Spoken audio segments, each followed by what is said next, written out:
Welcome back to my next video. For a long time, I've been looking for a cheap way to get into the nomadic life. A lot of people just can't afford a van. They've become very hard to find. When you do find them, they're expensive. So a better option is if you have a pretty good car, just to go in your car. But man, living in a car is hard. They're little teeny tiny things, and boy, they're just uncomfortable. What we need is a good quality, reliable tent. Problem with that is the canvas tents work, but they're really big.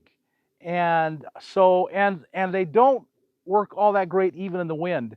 Now I know everyone says, "Oh, I've got a tent that can take any wind." You haven't been in the desert if you're saying that, because the desert wind can be pretty incredible. So I've been wanting to try out teepees. I see teepees as a possible solution. They're still pretty big, but the aerodynamics of them, I think, will let them do better. I hoped would let them do better in the wind. So what we're going to see today is a test of the Luxe, L-U-X-E, Megahorn XL TP. And so I thought this TP would work. It's small, it's light, it's pretty easy to set up. It's got everything going for it. It's $500, which for a TP is quite cheap. In fact, we're testing other TPs that are $2,200, and that's, better TP, of course, but it's $2,200. You can almost get into a van for that. So we're going to test it out, and I started out with a friend, Michael. You're going to see Michael and I set it up, and then he's going to try to live in it. So I'll stop there, and we'll start up with meeting Michael. And now let me introduce Michael. Michael, welcome to the show. Thank you, Bob. And Michael is just starting out your journey in being nomadic. That's right. And you're here in your car. Yeah.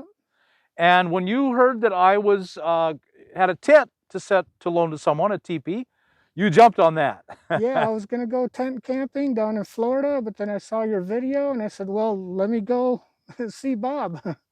So that was great. Thank you for offering that. You're very welcome. And so you're going to try it out and see how it works for you. Yeah. So now we're going to set the tent up. I've never set up the Luxe one. This is the Luxe.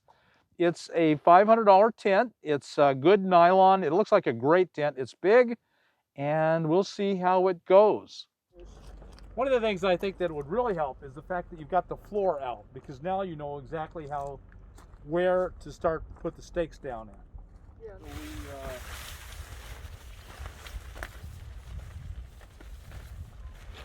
So using the floor as the guide, you stake out the four corners of the doors only, and very loosely.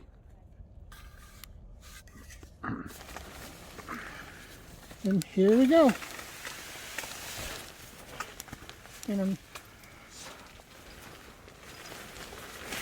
That looks great. Yeah. Couldn't be any better. Up in place.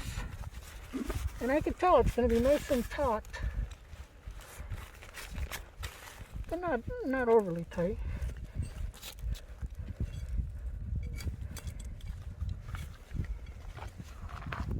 And you can always adjust this strap later, looser, tighten it. So I think we've actually, with great effort and multiple tries, got this thing upright. The slack, one of the things you want to watch for is the tension here between the stakes. And this isn't, I don't think this is perfect, because that one seems good. This one seems a little loose, but it's good. Same here. This one's a little looser than it should be. But all in all, it looks pretty good.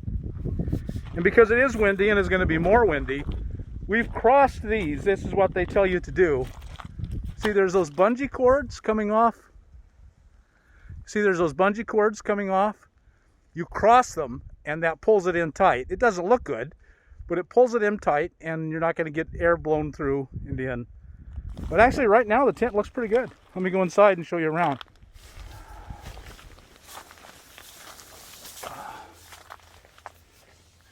And we'll look up, straight up, through. It's got a bug net, which we'll have to pull out and to put together. But that all looks good, looks right. It's big in here. Once we get some things in, we'll have a better feel for the total size.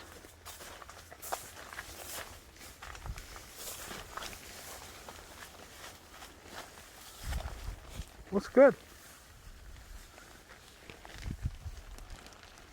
All right, we're going to quit here, and tomorrow we'll mess around with it some more.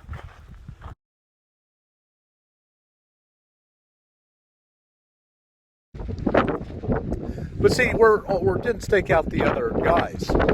I think it's still intense. Even if there was more guys, it would still be flapping like that. I think it would too, because Yeah. it's nylon. Yeah, it's just yeah. So as you can see, the first test did not go so well with the Lux. And it was just really, really bad luck. We got this, everyone, I'd been in the desert a long time, and it was one of the worst rainstorms followed by a huge windstorm and cold, really cold. It was one of the worst I'd seen. And so it was just really unfair both to the tent and to Michael. And Michael decided that he would rather be in a van, and he knew that anyway. He was just trying out the tent, and this kind of soured him on it, and of course it did. I mean, it was just a really bad experience. And so now Michael's moving into a van instead of a tent. So, but I didn't want to leave it there with a tent either. I thought, I'm not sure we had it set up correctly. It was a really bad windstorm. I wanted to be sure, before I tell you this is not a good tent, I want to be very fair. And so I had some friends, Cliff and Aiden, Cliff and his son Aiden, and I turned it over to them to test. They were looking forward to cold weather. They were comfortable with it. They were comfortable camping in cold weather. So a tent in the cold weather didn't bother them at all. I had a wood stove, and I wanted someone to test it. And they were looking forward to taking it out into the snow and testing the wood stove. So it was a completely different situation. However, as you'll see, they weren't even in it 3 or 4 days, and they got a huge windstorm too. And that caused some more problems. The two really bad windstorms on top of each other were kind of too much for this tent. And so I won't spoil it for you. We'll roll the film, and I'll let you see how it unfolds right now. So let's take a look. So now we're talking to Cliff, right, who is taking the tent to test it with your son Aiden. Right. And you've had it for less than a week. Right. And we got a huge windstorm. Yeah. Last night was pretty big. And how did that go? Okay, so the first 2 nights were really nice. It gets kind of warm in here during the day. The ventilation doesn't work really good as far as these, but at night it works very nice. I mean, it keeps you warm and with our 10-degree bags. Last night it was saying the winds were getting up to 25, 30 miles an hour, but as you and I were talking, there were gusts easily 50, and we were guessing maybe even 60. And it got pretty hairy in here. So at about 11 or 12, I moved into the Suburban. I decided I wanted to live. Oh, no. Aiden's, sorry, go ahead. I was in there the whole Yeah, time. he started in the Suburban because we knew it was going to be a rough night. So we got most of the equipment out of here in case this thing did take off. And so he slept in the Suburban, and we just made it out where very quickly I could jump in. Right. Yeah. And you staked it down really well. Yes. This is not user error. No. This was it staked down really well using monstrous stakes. Yeah. This is the failure of the tent. Yeah, I would say that if you were going to get a tent like this, you definitely want to get those heavier rebar stakes like what you provided. Right. And then I had a few extra little ones. In fact, we broke a couple, and the ground's so rocky and hard that we even broke a couple of the stakes that come with the tent when we were setting it up, just hammering. So you definitely want heavier duty stakes. But like right now, the wind, I would guess maybe 20 miles an hour. What'd you think? And it kind of feels okay in here. Of course, a lot of sand came in because the ground cloth it's not a tub cloth, so it doesn't wrap up, it doesn't attach to the tent. Right. And the big thing is that we've got a substantial bend in the pole. The pole has failed. Yeah. It will never, its structural integrity is gone. Yeah. Enough of wind and it'll go right again. And so that's why you left last night, because Right. you were afraid this was going to, rightfully so, Right. going to break and fail, and the tent's you're going to wake up in the middle of the night with a tent all over you. Well, and as we talked about, I don't know if that even shows it even more on the camera, but as we talked about, normally I would have collapsed this and gone into the Suburban, but I knew we were kind of testing it. So we were letting it run its course. This morning, as soon as I got up and the winds were still bad, I brought this down, and it stayed on the ground pretty well. Yeah, Yeah, definitely. I don't think you probably can fix that. I don't know that you can't camp with it like that, but not in a heavy wind. Not in any kind of a wind. No. This is designed to be light. Right. It is very light. You could reasonably, 2 or 3 guys could divide this up and backpack with it. Yeah, and I think really it is kind of targeted more towards backpackers as opposed to the canvas one, which would be too heavy. Right. You could not backpack with it. No. You can barely carry it in and out of the car. They're so big and heavy. But yeah, so this is just not made for desert winds. Right. If you ever think about, it's a great tent. We're not saying it's a bad tent. It's just not for this purpose. Right. Yeah, you can see the wind's howling here, and so, but this is the desert. The wind howls like this. The great thing about them is they're in a Suburban, and they're ready to live in the Suburban. So almost any tent, my thinking in the desert is when the weather's good, you're in the tent, which is most of the time. When the weather's bad, you drop this thing because you're not going to fight the wind. And I was hoping the canvas teepees would work, and that is still to be determined. This does not work in the wind. You must drop it. This is already at the point of failure. We've bent the pole, so that's just the way it is. This is just not heavy enough material to endure the desert. It isn't. We already got a rip. I don't know if you can see it. We already got duct tape up here, right there, where it's ripped. And I've noticed a few other little holes around it. It just got snagged on something, and it's got some wear on not much use. This is not the tent for the desert, unless you're willing to drop it every single time the wind comes up. So the only way in the desert, we get these heavy, heavy winds. This is not a heavy wind. We had an extremely heavy wind last night, which bent the pole.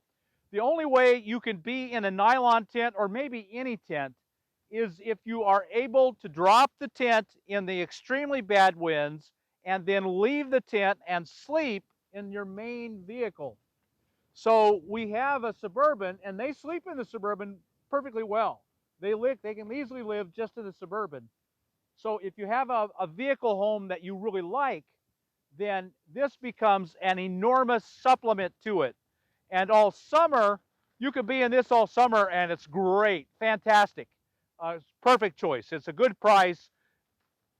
The quality seems pretty debatable to me, but it's a good price. But you have to have a vehicle that you know you drop this tent in the bad wind, and you move back into the vehicle. Okay, now we're going to show you dropping it, because this should have come down. We wouldn't have bent the pole, but we did call him. They called the company and asked them, told them this windstorm was coming, what should we do? And we never heard back from them. So we wanted to give them the chance, and we just really never heard back from them. So now we're going to drop it, and you'll see what it's like with it down. So go ahead, Cliff. So the bottom line is you just have to be willing to drop it, leave it down in the really bad storms, and then it'll work just fine, as long as you accept that is its limitations. So that's the final verdict on the Lux Megahorn XL. If you buy it to live in it in the desert, you have to understand you're going to drop it at this first hint of a windstorm. You drop it, and then it will work just fine. And maybe get a better pole to even start with. Yeah, if they make a steel, I would buy that. Yeah. I don't know if they even have it. I don't know. We'll have to find out. Okay, so I hope you got something out of this video. If you did, like us on YouTube, subscribe to the channel, hit that thumbs up button, and we'll talk.